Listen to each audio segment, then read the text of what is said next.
El libro de Ética para Amador fue escrito y publicado en abril de 1991 por Fernando Savater. Este libro habla de la importancia de aquellas pequeñas cosas que nosotros siempre pasamos por desapercibido o no tenemos el conocimiento de su significado o su objetivo y las denominamos pequeñas cuando en realidad son grandes motores en nuestras vidas. Por ejemplo, la libertad, las decisiones tomadas, los caprichos, costumbres, deseos, entre otras. Este libro se divide en 9 capítulos diferentes con un prólogo y un epílogo aparte. El primer capítulo se llama ¿De qué va la ética? Y prácticamente nos explica que la ética consiste en diferenciar lo bueno de lo malo y nos dice que la ética es la herramienta que nos enseña a saber vivir, pero que sin la libertad esto no podría ser posible. En el capítulo 2, la idea principal habla sobre órdenes, costumbres y caprichos. Él explica que mientras que una orden y la costumbre es algo externo, algo que se te impone porque una orden no tienes opción más que hacerlo, y la costumbre es algo que se te implanta de manera inconsciente, un capricho nace de ti y nace de lo que tú quieres. Y esas son las dos divisiones que hay en cuanto a acciones del humano.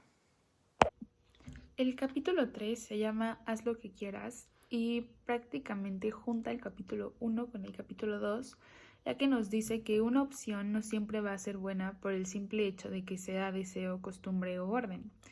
Y en este punto entra nuestra libertad y nuestro juicio del primer capítulo de saber diferenciar lo bueno y lo malo.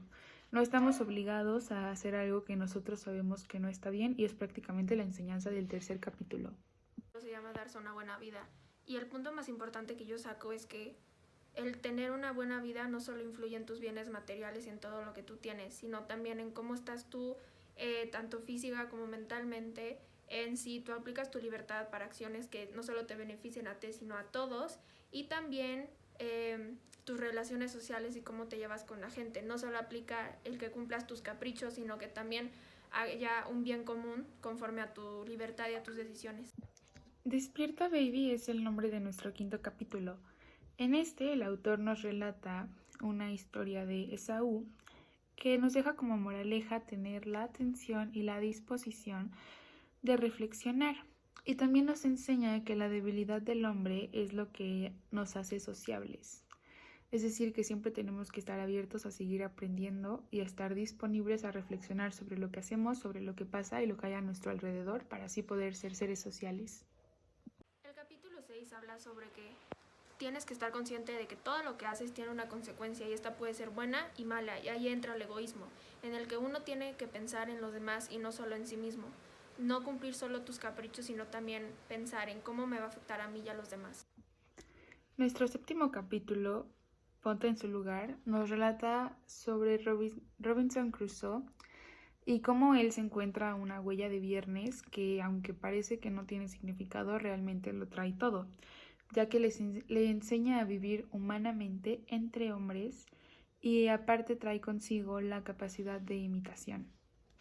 En el capítulo 8 puedo rescatar una idea muy importante, que es que no tienes que avergonzarte de estar bien contigo mismo, ya sea de una manera física o mental, y tampoco avergonzarte de hacer lo que te gusta mientras no dañes a los demás.